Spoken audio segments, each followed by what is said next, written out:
How you doing? How you doing? How you doing? How you doing, Atlanta Falcons fans, Atlanta Falcons Nation, Mad Mike Sports, Six Man K-Style, Jew Talk Sports, all of the conglomerate, all the people that continuously support us here on Mad Mike Sports and all our platforms all across the world, all across the nation. As you see, you have something to talk about. Let's give them something to talk about. Yeah, we about to give them something to talk about.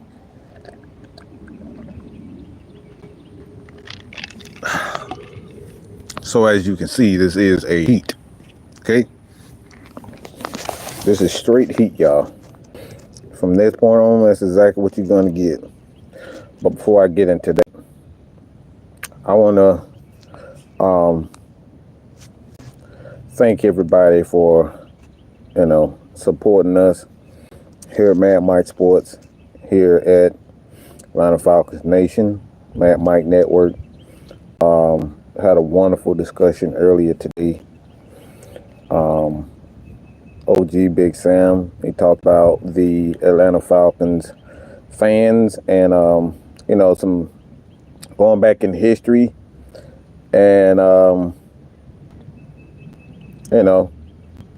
we want to kind of give people an idea of our legends.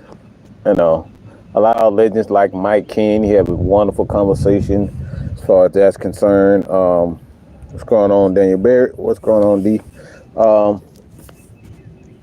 Had a wonderful conversation. So, going out of our way to build up not only Mad Mike Sports, Atlanta Falcons, Six Man K-Styles, Therapist ATL, OG Big Sam, Truth TV,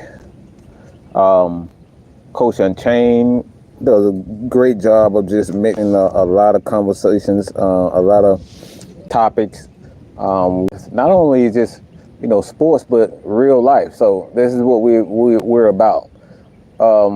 Check us out on all of your podcasting platforms. All right, Mad Mike Sports, Atlanta Falcons Nation. We are uploading our live shows and our regular shows as far as the Q&A is concerned. We are uploading to all sporting platforms. So be sure to hit Spotify. Be sure to hit Apple Podcasts. Apple Podcasts right now is the number one for Atlanta Falcons Nation. Mad Mike Sports. Hey man, y'all Android users got to get better. Y'all Android users got to get better, man. Y'all got to support us, man. Go on Spotify and find us, Mad Mike Sports and Atlanta Falcons Nation, and follow that platform. Also follow us on IG, Twitter as well. All right, we are there. We actually have a community. I just created a community, so if you aren't really into Twitter and dealing with different types of people, we have a community that's strictly set to Atlanta Falcons Nation and Holy Alliance. So if you guys want to join the community, hit me up. I'll send you an invite to that community where it's just us talking. All right, it's just going to be those who are that follow us on YouTube, and we have conversation amongst ourselves without a lot of outside interference from a lot of nincompoops. So the reason why this is a show right now is because we actually had a conversation, and I'm the type of person, I don't like to beat around the bush, and I hold those who not only belong alongside me, but the support. I hold y'all to a high regard. I do. I mean, I think you guys are smart. I think you guys have more than enough wherewithal, more than enough knowledge. I think you have, every fan has the ability to be knowledgeable when it comes down to certain things. So I'm saying this to say this: there's no fucking excuses. All right, there's no excuses why Atlanta Falcons fans should not know the least bit. Mad Mike is not special when it comes down to doing this Atlanta Falcons content. That we're not special when it comes down. We're privileged to certain information, but when it comes down to doing simple research, simple knowledge, simple things, we're not privileged to information that you guys can do. And this is why I'm making this, all right? Because 3 Dirty and Mucho, love him to death. That's my dog. So it really putting Mucho up here because he's one of those guys and people that has been with us since day one. All right, this is my dog. 3 Dirty, my dog. But sometimes you got to get your head chewed off, because stuff like this is exactly why Falcons fans come to us about certain things. And I understand why you come to us, because in certain situations we are privileged to certain information as people, and you trust us to be able to give you information. But let me I'm a read this from 3 Dirty. A lot of people come to these platforms for conversations and to get answers from other sources. Sometimes the best answers, it's best to answer the questions to enlighten Falcons masses. I'm just saying, some say no question is a dumb question. Some people can't get an understanding by Google, so they ask AFN to get respected point of view because they know you got done research. And this is one of the reasons why I'm making this video, is because I think this is a bullshit and a weak ass I think this is a weak ass response. I don't want to hear shit about when it comes down to not knowing who your quarterback, who has been in the league for 10, 12 years now. I don't want to hear no bullshit about you not knowing who he is. When a guy signs a contract for a 40, I'm talking about what, $180 million for a year, $180 million, your ass need to be looking at the contract. You need to be looking at his history. You need to be looking at who he has on his team. You need to be looking at his win-loss record. You need to be looking at a lot of stuff.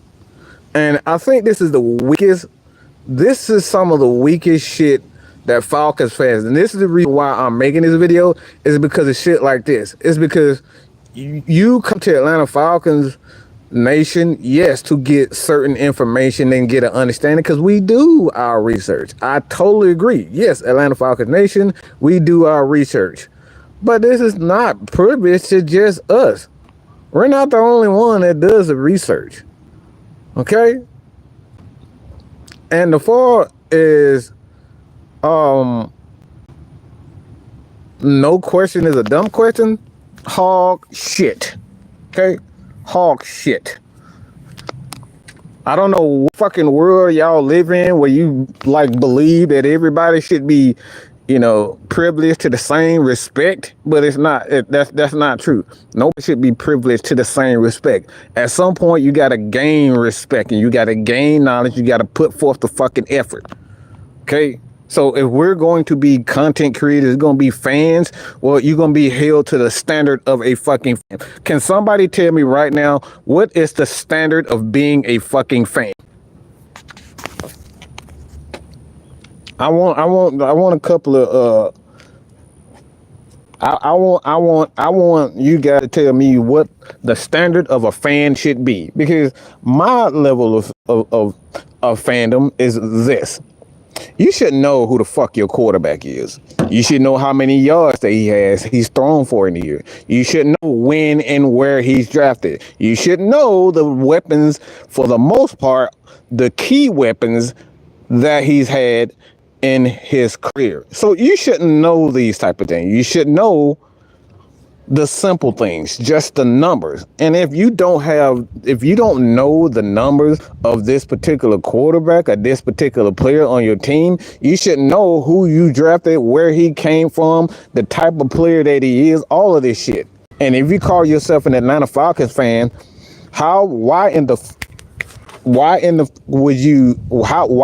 would you call your Atlanta Falcons fan if you don't know the simple things of said quarterback or said player? Okay, this is the problem that I had. Okay, and that's the problem that I have. This is the exact problem that I have. Most fans are intentionally unknowledgeable, and that's the fucking problem. And then when we call that out, you get mad at us and say, man, you should be nice. Oh my God, Mike, you didn't have to say it was a stupid question. Yeah, there is a such thing as a stupid ass question.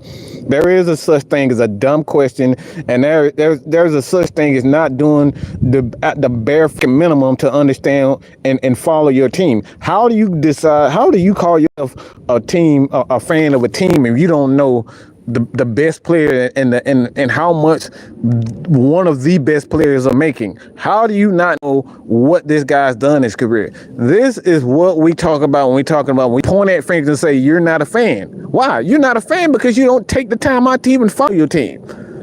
And then you get mad at us for calling out the obvious. The obvious is you don't do your homework. The obvious is you don't give a damn about your team. That's the fucking truth.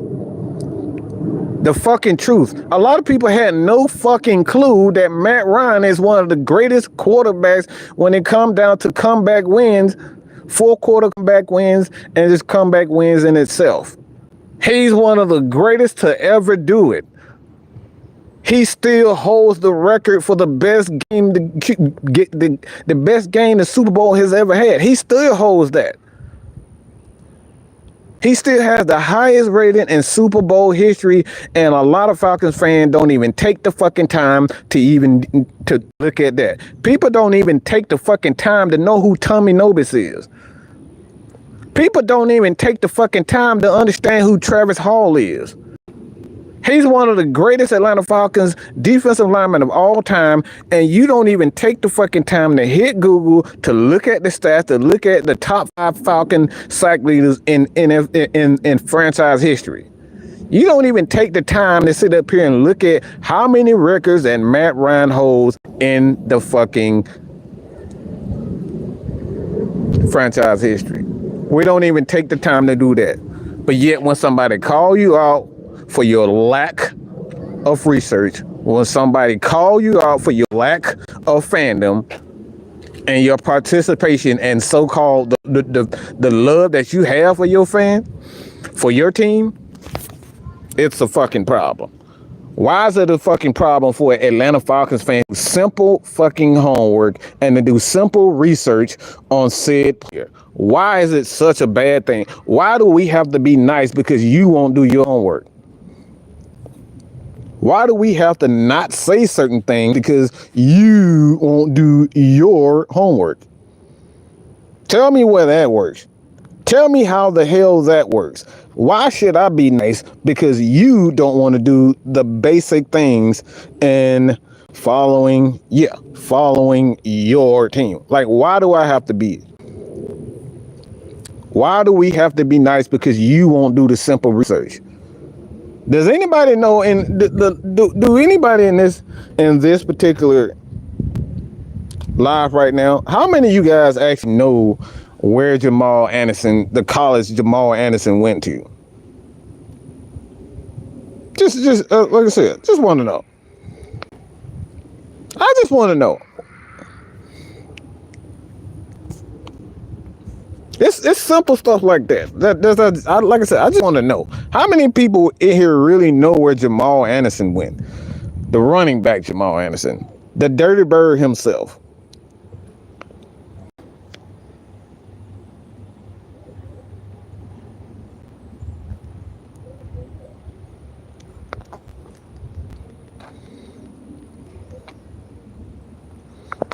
Yeah, come on.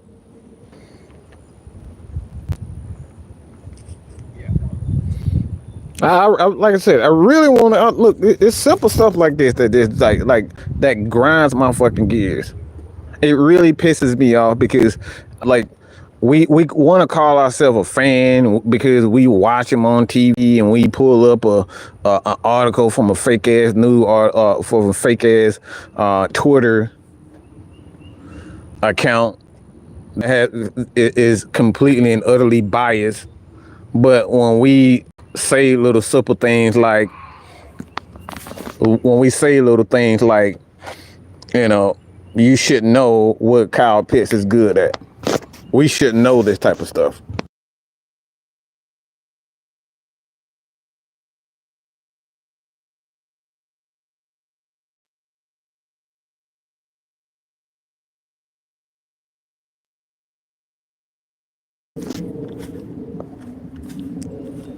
Again, Falcons fan, let me know what you guys deem. What do you guys deem a Falcon fan? What's the quality of a Falcons fan? And I don't want to hear this weak ass shit. There's no such thing as, a bad Falcons fan. I don't want to hear that weak shit because we all know that's bullshit. Because sometimes, let's be real, most of the time is because you don't live up to what you know, what is a real fan. So you want to lower the expectations of being an Atlanta Falcons fan or a fan of any team. We want to lower the qualifications because you don't do the bare minimum and doing fucking research. This is why we did the live on Vic Beasley. We did it live on Vic Beasley because guess what? Falcons fans had no freaking clue.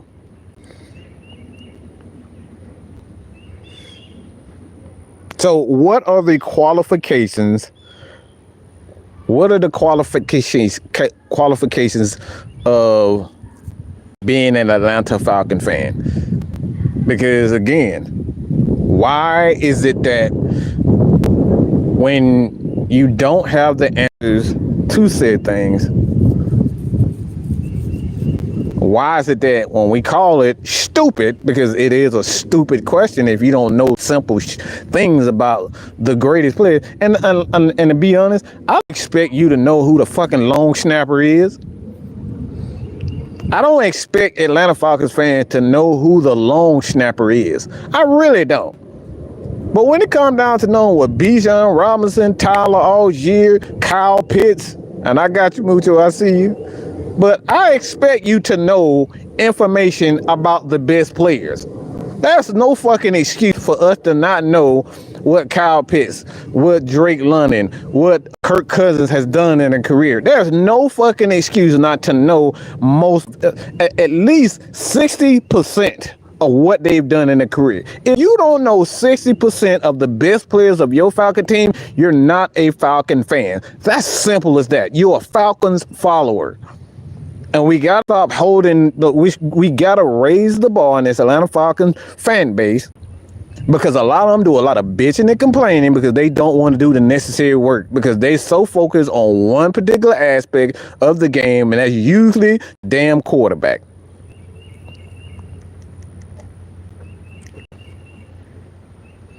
About what's going on, Kyle Pitts is good at running routes. Shit.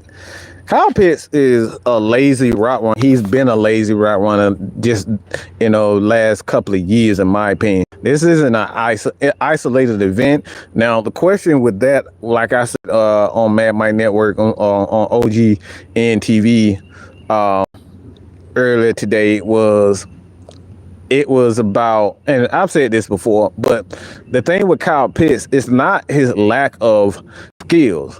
He's one of the better athletes, the better gifted athletes in football that we've seen. You look at his tests, you look at his skills, you look at all his combine numbers. This dude is the real deal when it comes down to his athleticism. He's athletically gifted.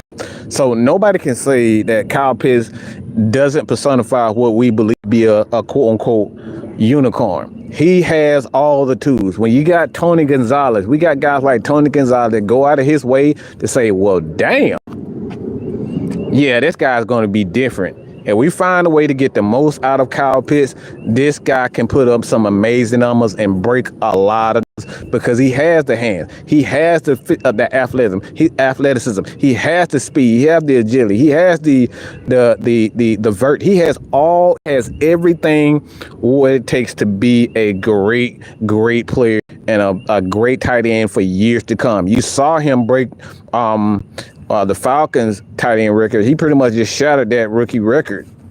And he shattered a lot of records. I think he was like 50-something yards away from breaking the NFL record and Mike Ditka.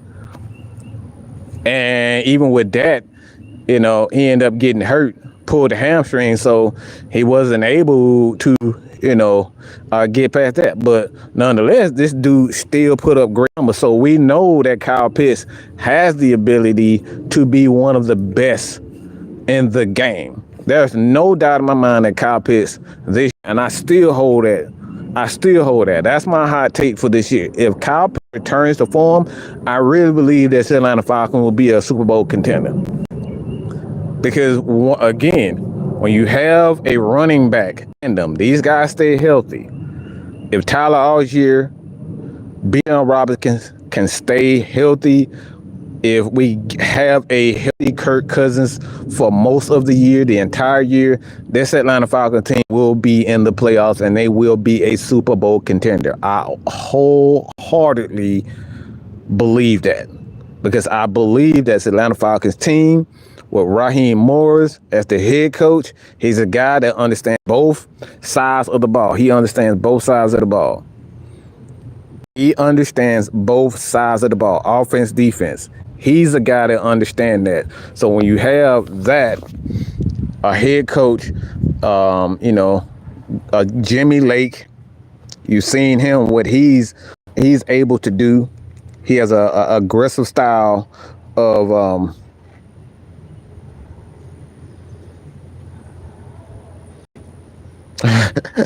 if he has an aggressive he has an aggressive style, and if the Falcons end up getting the right pieces to help kind of help him ease that transition as far as DBs. I think, we get the right defensive back, we get the right safeties. I think we may need a one more linebacker, even though I believe in the three linebackers that we have in Caden Ellis, Nate Landman, and Troy Anderson. I think they are some pretty good linebackers there. So I'm a Gators fan, and he ran sloppy routes in college.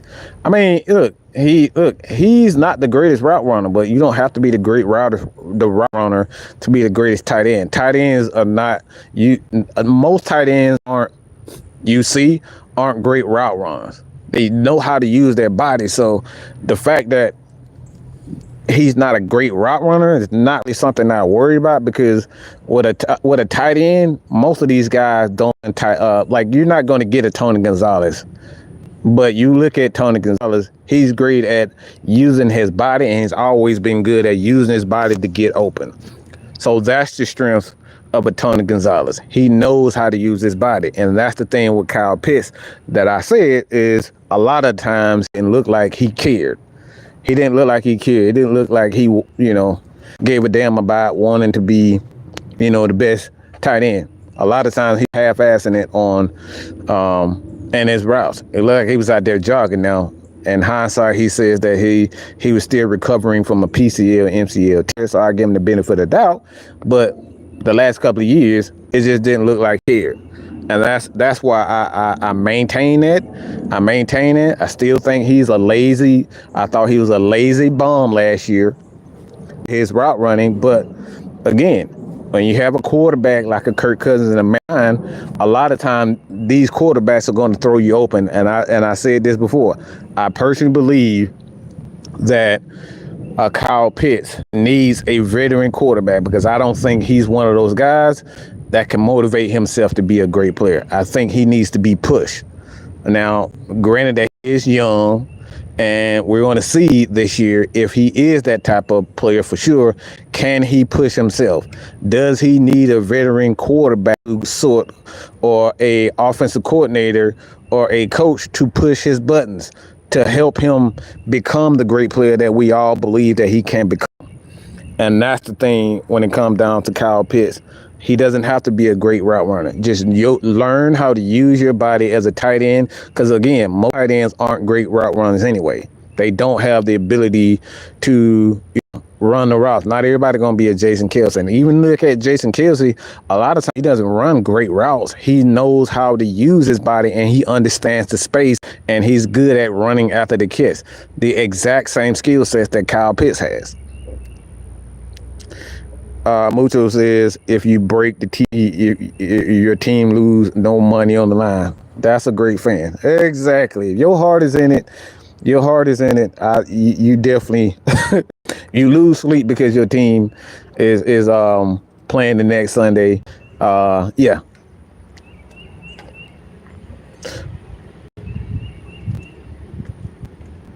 No, I don't expect tight ends to go for 1,000 yards. I don't expect tight ends to go for 1,000 yards. If he can go over 500 and have close to 10 touchdowns, that's a successful year for Kyle Pitts. Because the thing with Kyle Pitts is he needs to get in the zone. Kyle Pitts needs to find a way to get in the end zone. And I think a lot of that was due to the coaching staff, primarily Dave Ragone and Arthur Smith. For whatever reason, they like to call plays for guys like Jonnu Smith in the end zone rather than actually trying to find a way to get Kyle Pitts involved in the red zone. So I don't think that 1,000 yards is, especially for when you have these many weapons, it's going to be hard for him to have 1,000 yards with these many weapons in it. In this offense, especially when you got a guy like Bijan Robinson. He's already saying to himself that he wants to be, he want to have 2,000 yards rushing.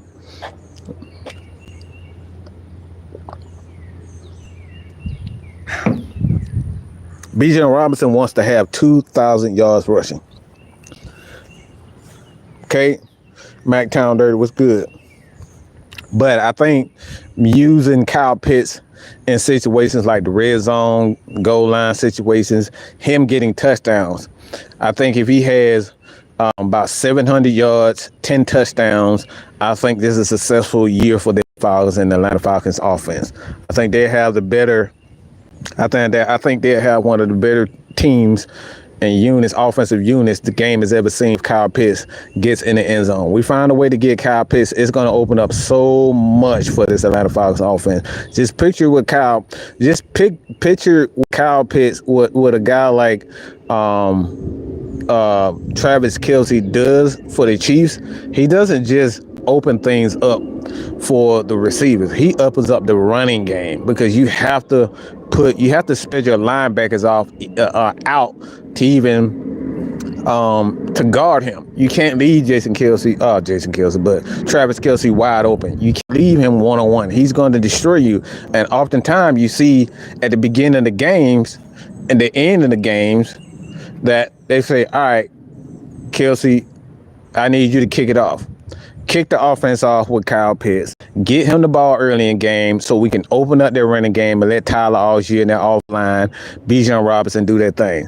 So the Atlanta Falcons, if he gets touchdowns, if he gets in the red zone and we start getting 7 points, 6 points instead of 3 points, this Falcons offense and this Falcons defense is going to be pretty damn good. He went to Utah. MacTown says better quarterback, but more mouths to feed. And that's always a good thing when you have an offensive coordinator that has been there before and a coach that has been there before. This isn't the first rodeo with a guy like Raheem Morris. Raheem Morris has been there. Raheem Morris is an experienced coach. He's been with some of the greatest defensive, offensive mind the game has ever seen. So he's been there. He has the knowledge. He's been with Super Bowl champions. He's been to the Super Bowl himself.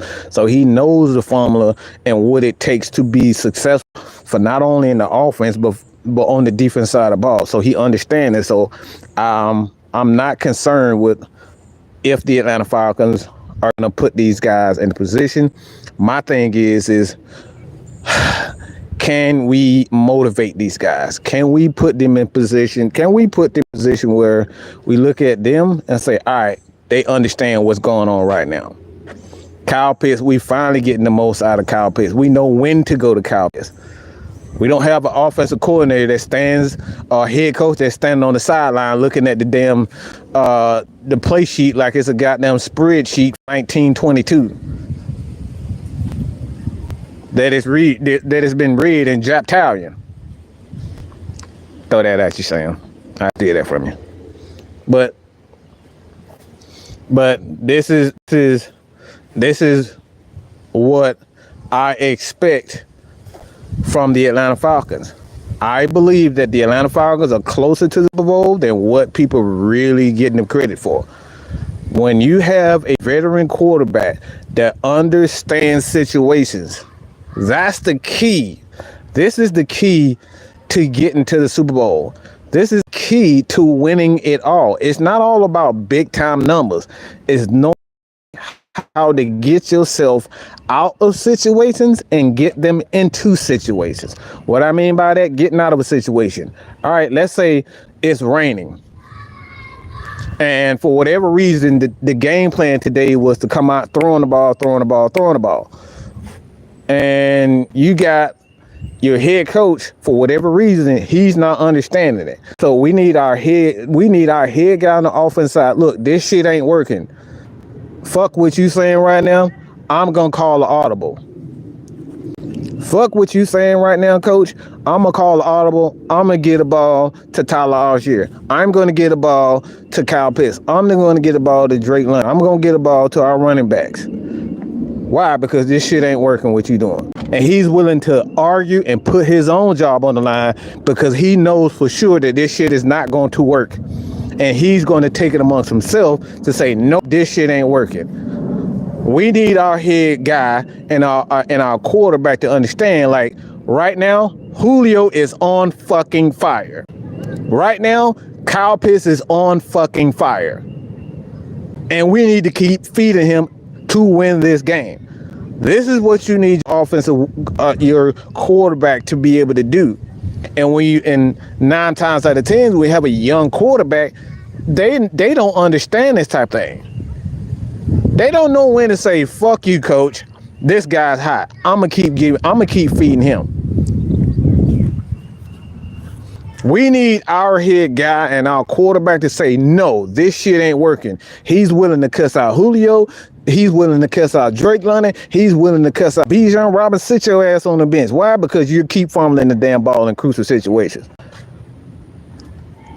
We need our head quarterback to say, no, we're not going on the outside because the middle of the field is wide fuck open. He say, fuck that. I'm going to call the ball. I'm going to call a halfback dive. I'm going to call a halfback slam. I'm going to call a sprint right, a sprint left. Fuck that. This is what's going to happen. This is what we need our quarterback to be able to do. This is why you pay your quarterback $40 million. Understand these situations. So if you don't have a quarterback that understands those situations, you prone to make the same fucking mistakes that we saw last year when we kept putting Desmond Ridder and Taylor Heineke, because both of those guys were put in terrible situations, not knowing when a guy is hot. It was oftentimes we saw Bijan Robinson just did not have it in the second half of the game. Tyler was hot. And guess what happened? We kept trying to feed and force Bijan Robinson the ball. These are the things that we need our head guy. And Kirk Cousins has been there. He's been there. This is what we paying these guys big money to understand. To be an extension of the coaching staff. This is why you pay these quarterbacks $40, $50 million. So if your quarterback doesn't have the experience and he hasn't been there in those situations, why are we paying him and why we have the expectations for him? Andrea, how are you doing? Ronaldo or Messi? Oh God, I'm gonna go Ronaldo. I gotta go Ronaldo.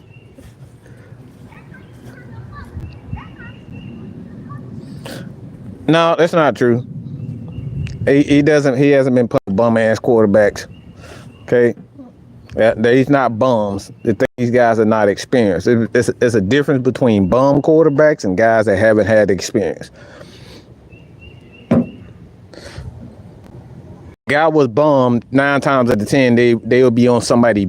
They would be sitting at home or sitting at free agency waiting for a call. That's a bum. When you get guys on other teams trading for quarterback, that doesn't mean that they're bummed. That means these guys need a little bit of help and they need a little bit more seasoning. A lot of times these players are put in situations to fail. I've said this time and time again. A lot of these quarterbacks are put in impossible situations. This is what we were saying about Vic Beasley. Vic Beasley is one of the better, almost like he averaged in his career with the Atlanta Falcons a sack every game. Yeah, almost a sack every other game for the Atlanta Falcons, and that wasn't good enough. If you look at his total, almost a sack every other game for the Atlanta Falcons. And we wanted to throw him out, and we as the Atlanta Falcons fan, we forced the Falcons to move on from Vic Beasley, thinking that, oh, Takk McKinley gonna be the answer. No, Dante Fowler gonna be the answer. None of that shit happened.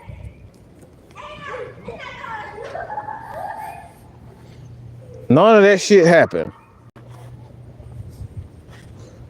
So when you get players, even if these guys aren't all pro, don't mean it's a complete failure.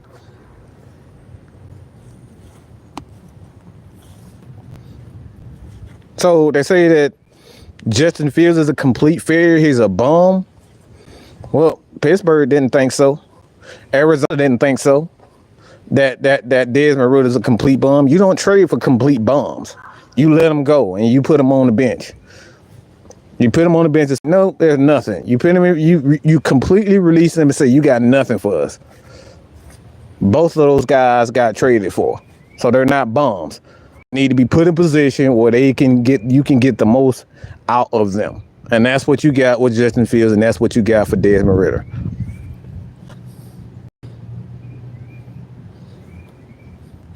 Ruder, get out here with your dick sucking ass, okay? Get out of here. I don't want to hear that bullshit you talking. Ironically, you weren't here for that conversation talking about Vic Beasley, and magically you shows up for, guess what?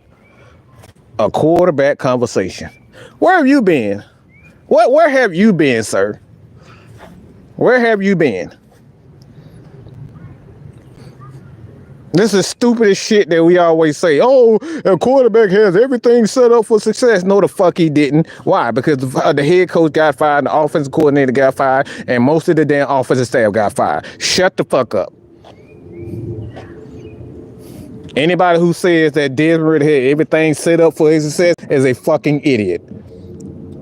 Why? Because your head coach got fucking fired. I don't want to hear this shit about every player got everything set up because he got this player and this player and this player. What about the coaching staff? Do we understand why we got 3 DB coaches right now? Do we understand why we got 3 defensive back coaches right now? Do we understand why we retained Jerry Gray? Do we understand why we brought in a DJ Moore, who's a quarterback coach? Do we understand why we brought in and retained a TJ Yates? Do we understand that? That's one. And then we brought in another quarterback guy who is a quarterback himself, a former quarterback himself, in Zach Robinson. Do we understand why we got 3 quarterback guys? Is you need more than players on the fucking field to be successful. Okay? You dumb motherfuckers.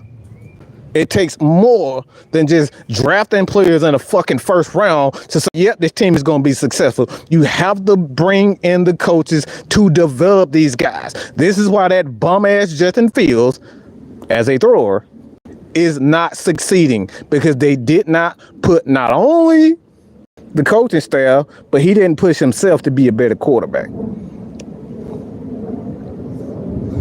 It takes more than just players surrounding a guy, a bunch of players, to say, yep, he's going to be successful. How many times have we seen Dallas Cowboys with all these damn wide receivers, offensive linemen, running backs, all these quality offensive weapons, just to lose in the fucking playoffs year after year for 25 years in a row. How many times have we seen the Cowboys lose year after year after year when they have the elite talent? But we up here sitting up there saying, your quarterback got everything they need. No, the fuck they don't.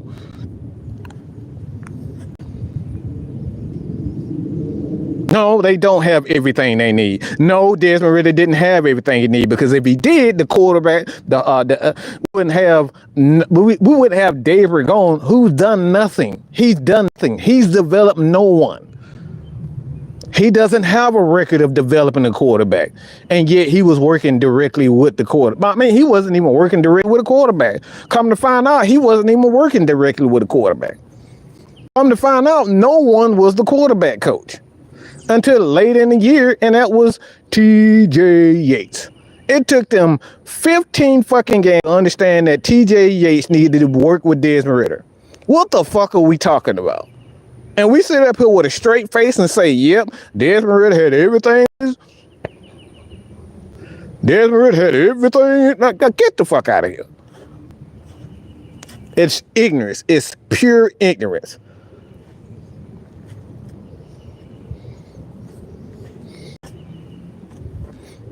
Look, Justin Fields have the skills to be a decent quarterback, but when it comes down to him actually being a successful quarterback, he's a fucking bum.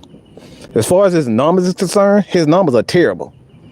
He's fucking terrible. Okay? That's what you call trash. Okay? Justin Fields is trash when it comes down to his numbers. Look at his numbers, his completion percentage, QBR, his yards, it's trash. That's what you call trash. No quarterback who started over 13 games in the season should be under 2,500 yards passing every year. That's what you call trash. But what worth obtaining and working with is, one, he's still young. He can improve. But two, he has the physical tools to be able to make it. But three, he's going to an organization where they're going to get it out of it. He's young enough to improve. A lot of these quarterbacks are still young enough to improve. But he's a fucking bomb. Look at his numbers. It's terrible. Desmond Ridder threw for less than, I think it was like 400 and something yards, less than the MVP of the league. So these guys aren't, like, if you're going to tell me that Justin Fields isn't a bum and his numbers not even near a Desmond Ridder, yeah, he's a bum. His numbers are bum worthy. But again, he has the physical tools to be able to be a successful quarterback. And this is why you're going to Pittsburgh to see what Pittsburgh can do, what they can get out of him if he is that guy. But Justin Fields has to work on it. He got to be able to work on it. You got to be able to push yourself. And that's what Justin Fields not done. He hasn't pushed himself. That's the first time in years that I done seen him working out with a damn teammate. This is the first time in years that I've seen him working with a teammate. That's pretty terrible. A quarterback that can't throw for over 2,500 yards, and you trying to tell me that he's not a bum? No, he's a fucking bum at this point. But he's still young. You can still try to get something out of him. And this is why you make the trade for Justin Fields. Because guess what? The Pittsburgh Steelers are an elite organization because they're going to give you everything that you need to be successful as a player. And he didn't always have the best players in Chicago. He didn't always have the best coaches there. I think we all can agree with that. But his play on the field was fucking terrible.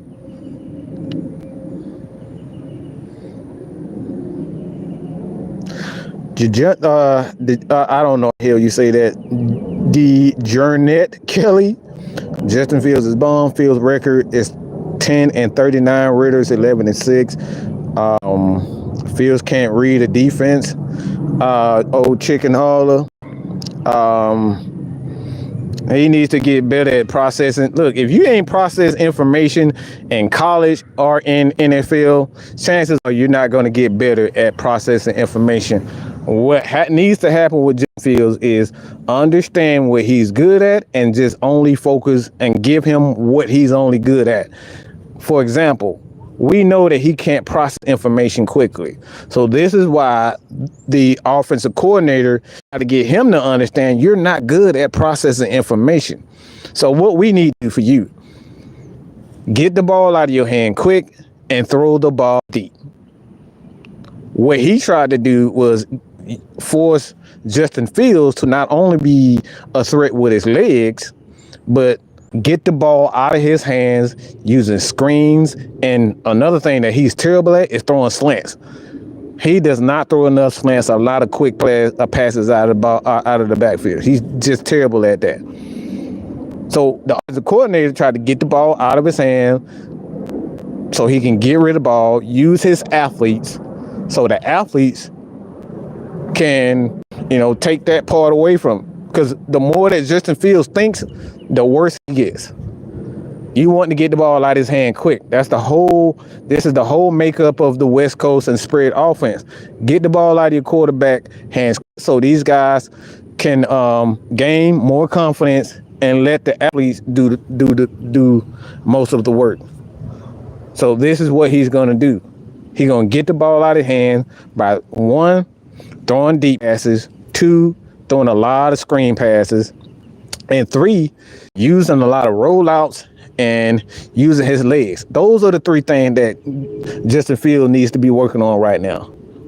Again, screens, get the ball out of his hand quick, throw the ball deep because he has a pretty good deep ball, and use a lot of sprint rollouts, a lot of play action. This is why you're going to Pittsburgh, because Pittsburgh is one of the better teams when it comes down to their offensive line and their running game. They always rely on play action and their defense. So the less that Justin Fields does, the better he'll be. You got to dumb him down. And that's something that Justin Fields did not understand what the offensive coordinator was trying to do with Chicago. It was the right plan, but guess what he did? He went snitching, telling on the offensive coordinator, trying to get, and ultimately got him fired. All those guys gone. But it was the right thing to do. You're not that good. Justin Fields wasn't that good. So it was the right thing.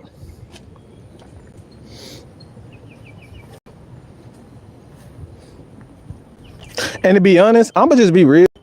If you can't get a winning record, if you can't even get close to 500 with a Justin Fields, that just tells you how bad of an offensive coordinator you are. So there's a lot of things that went wrong there in Chicago. But I place most of that on the quarterback and the player. Why? Because he didn't want to get better. You didn't want to do the bare minimum to be able to just, to help you get through the process. Snitching on your offensive coordinators is not a way to make an impression.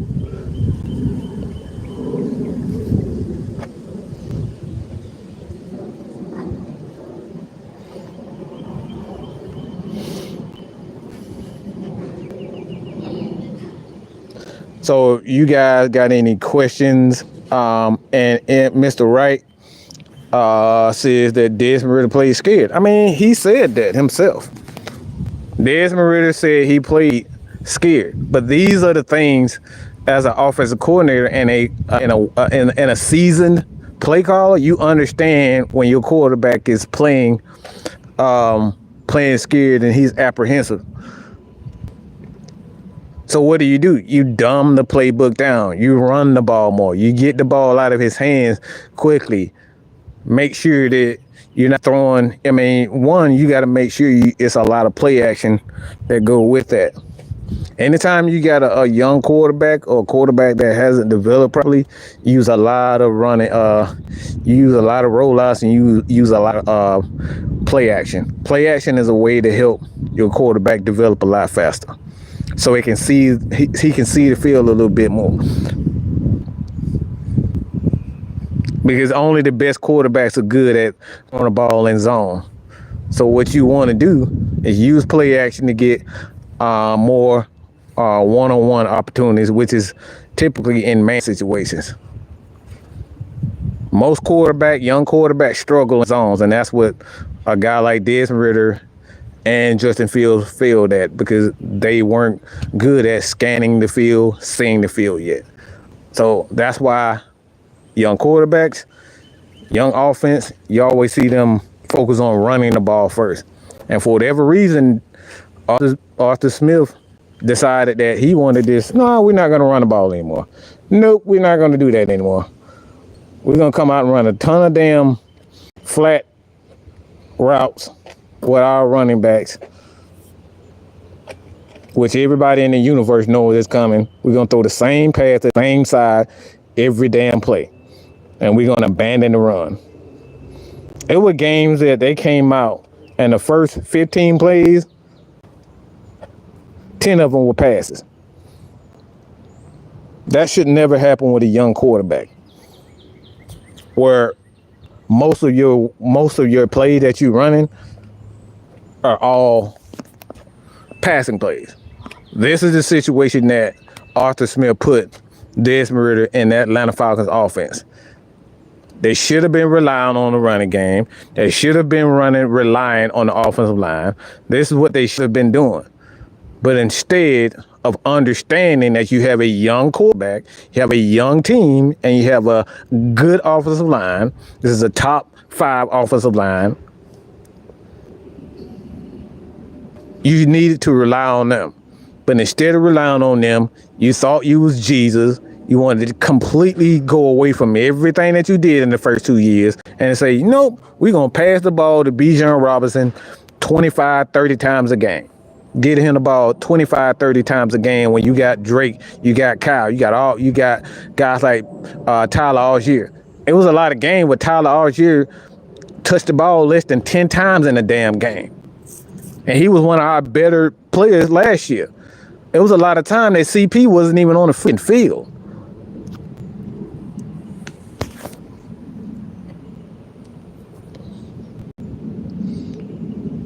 And then when you needed Desmond Ridder to step up, he made horrible mistakes because you didn't put him in a position to succeed.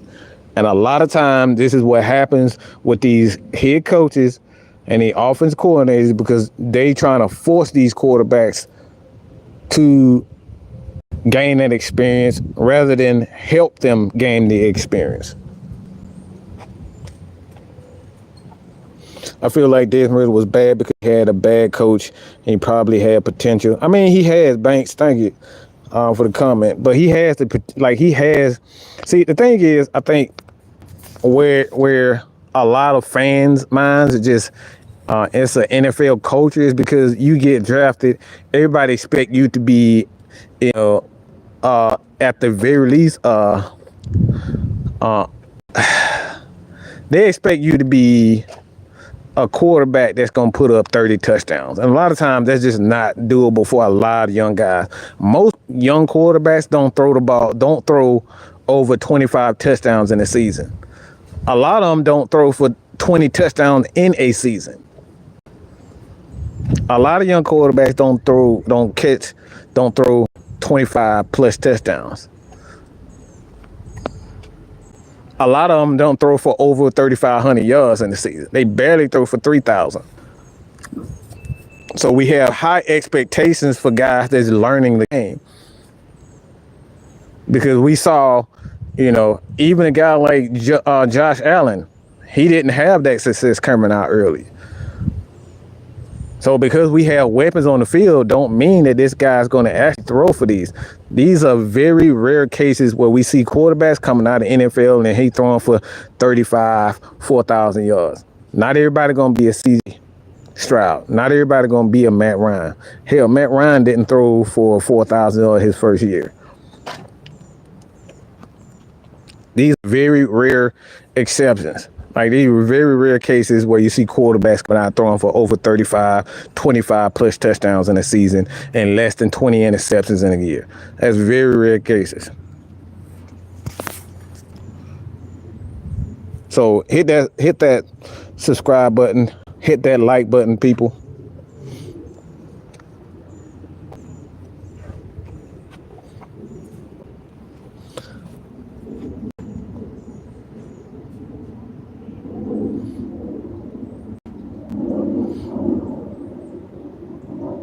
See, this is another one. See, this is why I say y'all need to get the ding dings out your booty holes, okay?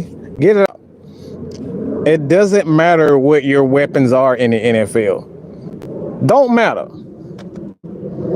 That don't matter. When it comes down to the core position, it don't matter what your weapons are when it comes down to development.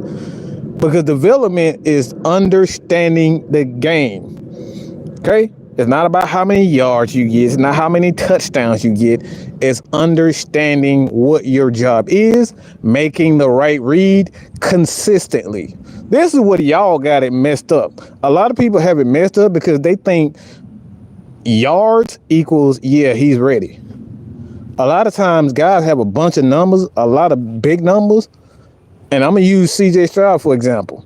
The reason why he had a lot of yards is because he had a lot of weapons.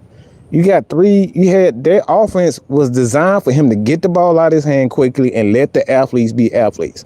So a lot of times what we thought was, yeah, CJ Stroud, he's the guy that running that show. No. What he did was his job. Got the ball out of his hand and let the athletes do their job.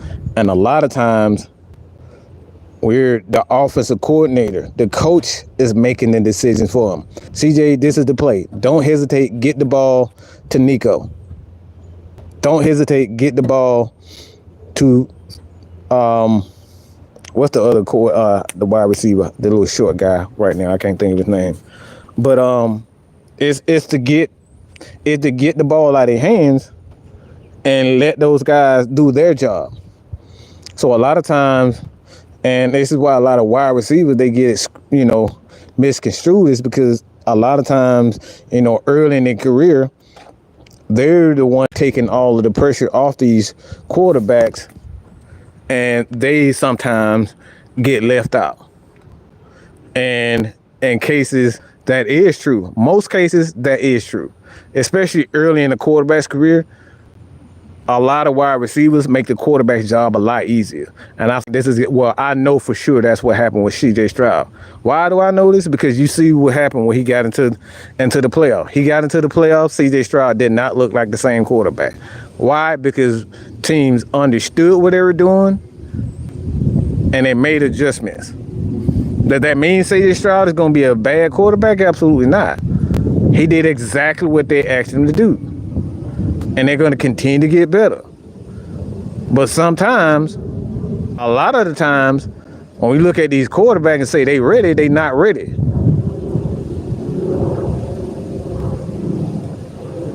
But we need our offensive coordinator and our coaches to understand this is what we need our quarterbacks to do instead of trying to go out and win every game on their own. One of the things that I think, I don't know if I said it in the video, but one of the things this was the biggest mistake that Arthur made with not only Taylor Heineke and Desmond Ridder, is that he said he wasn't going to babysit those guys. Well, I'm here to tell you, as an offensive coach, as an offensive quarterback, as a player, you have to babysit your quarterback.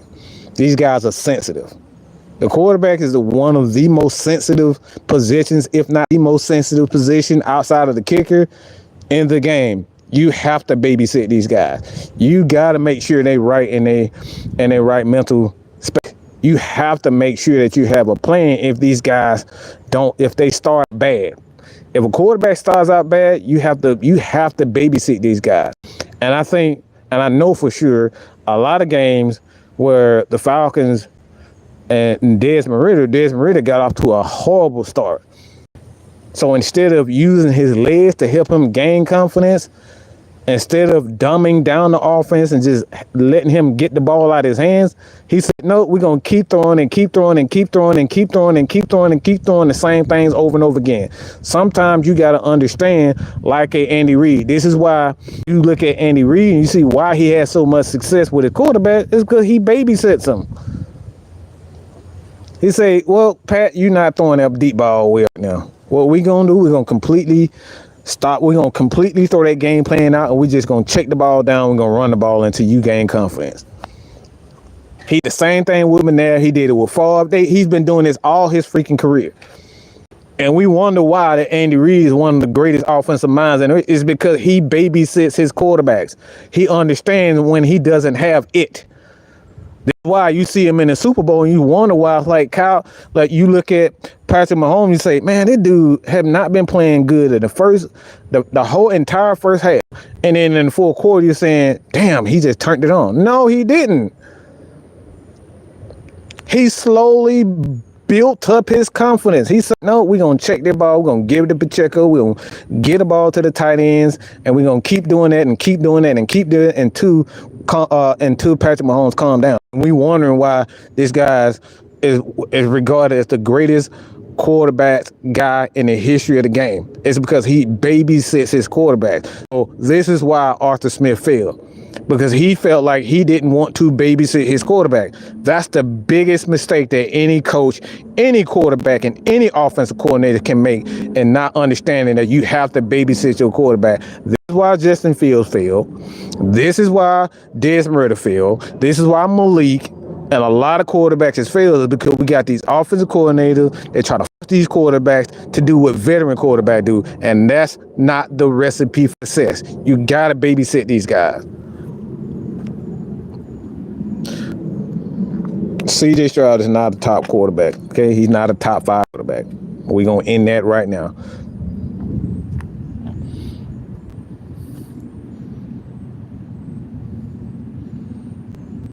When need to draft a quarterback at 8? Kirk is he's a stopgap. Kirk Cousins is not a stopgap. Nah, you don't draft a quarterback at 8. When you paying a guy $180 million. I don't know how you shop, but I know I got a whole refrigerator worth of ice cream sherbet. I got 10 gallons of ice cream sherbet. I don't need to go back into the damn refrigerator, go back to St. Club, pick up another 10 gallons. I haven't even eaten the first 9 gallons. This is how a Falcons fan mind works. Y'all got 10 gallons of sherbet ice cream in the fucking freezer. You only ate one, or you halfway through the first one, but you want to go buy 10 more gallons of it. And then say, yep, we ready to win. You haven't finished the first 10 you got, and y'all ready for another quarterback. Y'all ready to throw somebody else in there, and you haven't even finished or even seen what Kirk is doing. Let's say Kirk Cousins, for the first 2 years, Falcons make it to the NFC Championship.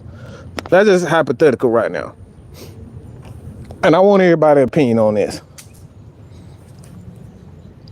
Let's say Kirk Cousins and the Atlanta Falcons make it to the NFC Championship this year. And with that 8 overall pick, we draft Drake May or Michael Penix.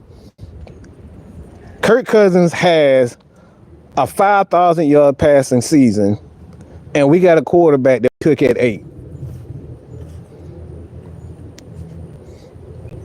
Kirk Cousins is off the fucking chain. He has an MVP season. The Falcons make it to the NFC Championship or the Super Bowl. We draft a quarterback at 8. What do you do in that situation? You see what I'm saying? Let me know what you guys do. What do you guys think? Let's say Kirk Cousins has an MVP season for the Atlanta Falcons. The Falcons make it to the NFC Championship or the Super Bowl. You take quarterback at 8. What do you do? Siggs and Serial, I think drafting quarterback at 8 is stupid. Mucho says it's a wasted draft pick.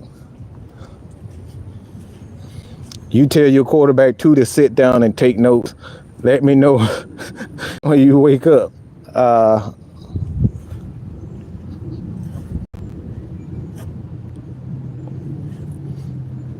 For the most part, that's a dumb pick. This is why I don't think the Falcons are going quarterback 8. You just wasted $100 and something million on a quarterback just so you can draft a quarterback 8. For what? It's a wasted pick. It's a wasted pick. Trade Kirk. What the fuck are you talking about? What the hell are you gonna get for a quarterback at Kirk age? Some of y'all some crack babies, bro. Trade Kirk at high value. Same thing Atlanta should have done with Matt Ryan. Matt Ryan had 1 year after hit. What the fuck is wrong with y'all? Yeah, bro, your parents were brother and sister. Your parents were related. Like, y'all say some of the dumbest shit. This ain't a game of Madden where you can trade guys for high value. You ever heard this thing called salary cap? You ever heard that thing called salary cap? You ever heard that this team is located in Colorado? How much money are they? How much dead cap are they under right now? Anybody want to know that?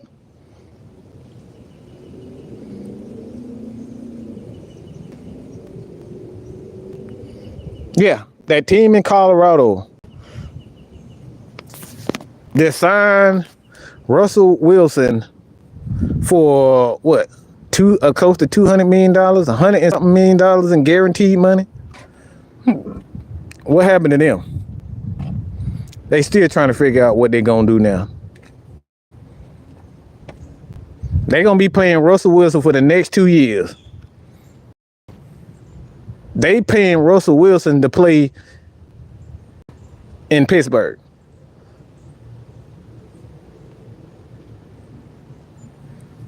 They're literally paying Russell Wilson to play in Pittsburgh. That man getting paid $40 million this year, and he signed a 1 year, $7 million or something like that with Pittsburgh.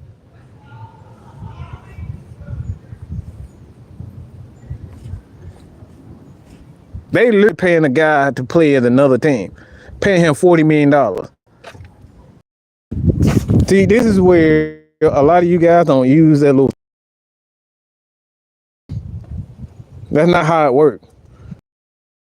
Penalty, dead cap penalties.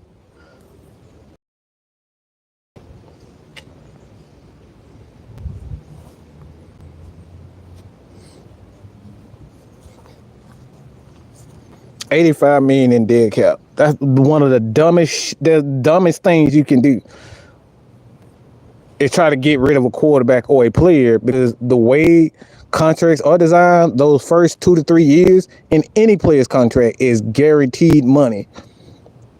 So if you just get in the habit of just trading away guys in their first and second year, look, you gonna always be in rebuild mode. You gonna always be trying to make something out of nothing. Exactly what we did when we had to trade Julio and we traded Matt Ryan away, because we had crumbs. We was out here really playing with a bunch of practice squad guys as our wide receiver, as our running backs. We was out here playing with practice squad guys.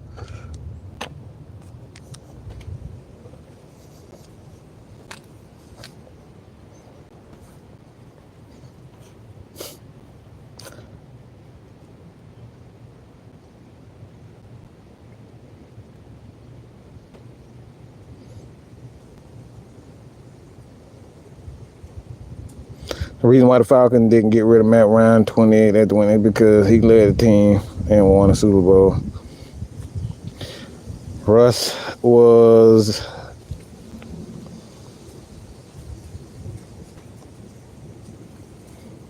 so, like I said before, a lot of times as fans, we just think is the best thing to do is, yep, we draft a quarterback one year, he gonna lead us to the Super Bowl, and then we gonna end up trading him away for a number one pick. Do you realize what if that number one pick end up being garbage and he don't well, how many times have we seen just in the last few years just with the quarterbacks? There's been one quarterback in this entire draft, the last couple of drafts since Kyle Pitts got in the league. There's been one quarterback that's been consistent. Two quarterbacks that been consistent. That's Lawrence and that's Jeberaeel. Everybody else has been pretty inconsistent. But for whatever reason, Falcons fans and NFL fans think you can just trade guys away and they're going to have the same success that every other quarterback had. It's dumb. You see how many times it fails. This is why I'm so pissed off at these stupid Hawks fans, because y'all just think, oh, we're going to trade away, we're going to get another Trae Young. Where the fuck are you going to find another Trae Young? Where you going to find another LeBron at? Where you going to find another Kobe at? When are you going to find another Shaquille O'Neal? We still trying to get those same players back. LeBron been in the league for 20 years, and we still haven't seen another LeBron James. But for whatever reason, these delusional ass fans that you can just trade and get rid of everybody and say, yep, he's going to be the next LeBron. Where? You never going to see another Trae Young. You have seen nothing like him. This dude is already at a pace right now. We talking about on a pace to become one of the greatest assist players the game has ever seen. And we trying to run him out of Atlanta. Just like we did Matt Ryan. Y'all live in a fucking fantasy world. A lot of these fans live in a freaking fantasy world, but they think it's just, you can just, yep, we're going to trade for 5 first-round picks and we're going to draft the next Matt Ryan, or we're going to draft the next Michael Jordan and try to make this guy out of something.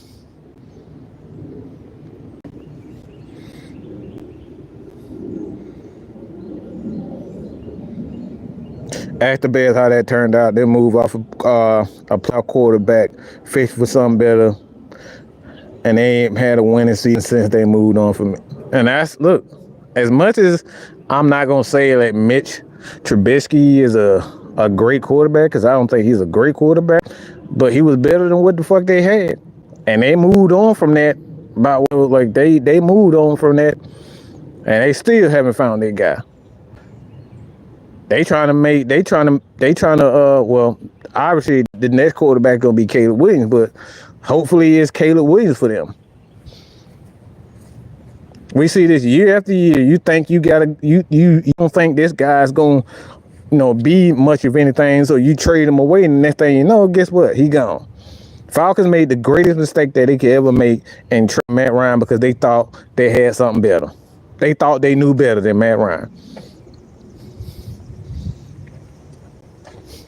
Granted that I understood why it was time to move on, but they should have done that better. I think you should have drafted a quarterback and let Matt Ryan prime him. Let Matt Ryan teach him. But the Falcons wanted to run him out. Falcons wanted to run him out of town. Falcons fans wanted to run him out of town. They got what they want, and now we sitting up here trying to find out who's the next great quarterback. Now you get a pretty good quarterback, and now y'all don't want to go that quarterback. It seems the myth of the dual quarterback is cracked for a lot of these teams. I mean, the thing is, the dual quarterback has always existed in the NFL since the beginning of time. The spread offense has always existed. Again, I bring up Sammy Ball. He made the quote unquote forward pass down the field pass, spread offense, multiple wide receivers. Like, he made that famous. They call him Slingy Sammy Ball. Great in the pocket, he can move. He made that popular. This has always existed. So when I see these fans that say, yeah, man, everybody needs a dual quarterback. Not everybody has had a dual quarterback. I mean, everybody's had a dual quarterback, but they have not always been successful. Fran Tarkenton. Like, anybody remember Fran Tarkenton? Fran Tarkenton was a quarterback. But the problem is, we don't realize the league has seen guys like, one, Joe Montana. Two, Dan Marino. The dude couldn't move worth a crap. Tom Brady couldn't move worth a crap. Troy Aikman couldn't move worth a crap.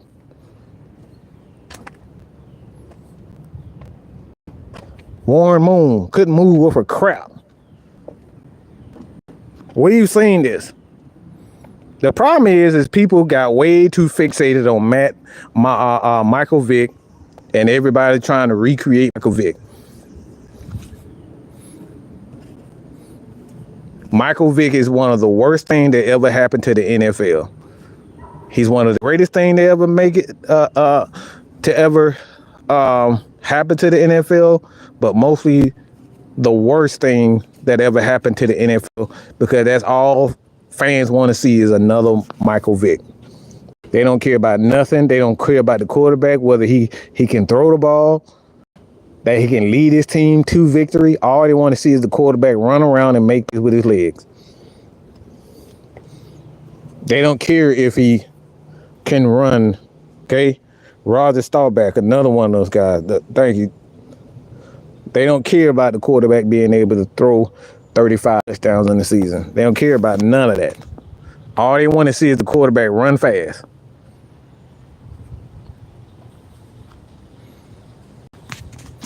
We've seen this time and time again. So the dual quarterback,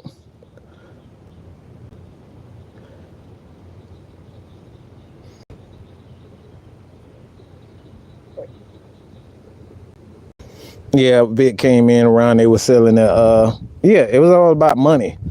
The mobile quarterback, all the mobile quarterback does, the dual threat quarterback does, is sell tickets and sell video games.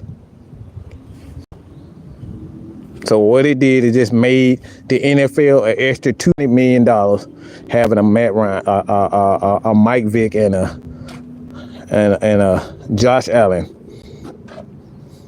A lot of people don't realize, but Patrick Mahomes really ain't a mobile quarterback. So with that being said, man, continue to support your boy at Mad Mike Sports. We got a lot of things going for us tonight, so I appreciate you guys joining me for this. But like I said before, if you don't like hardcore debates and conversation, Mad Mike Sports, Atlanta Falcons Nation is not for you. If you come in here with sensitive feelings, we not for you. We going to get at each other, and that's just the way it is. So that being said, hit that subscribe button. Continue to support your boy here at Mad Mike Sports. Hit that like button. Ain't got enough like buttons in here. All right, she had more than 10. We got 3 likes on this video. So like this video. Continue to support us at the Heavy Hitters live channel. That's where all the post-game live shows, and obviously the Heavy Hitters show on Wednesday with myself, 6-Man K-Styles, Jew Talk Sports, and The Done. All right, where we're gonna break down, the week and the game, post-game shows, and we're gonna do our keys to victories all over there. So again, be sure to head over to the Heavy Hitters live channel, subscribe there, help us get to, I think we like 4 subscribers away from 700. So head over there, subscribe to that channel for us, please, and leave some of these questions of other teams, NFL teams. If you want to do us a comparison of some of the top wide receivers, who do you think was a better wide receiver, who was the better defensive tackle, the better safety? Like, we want to have those debates.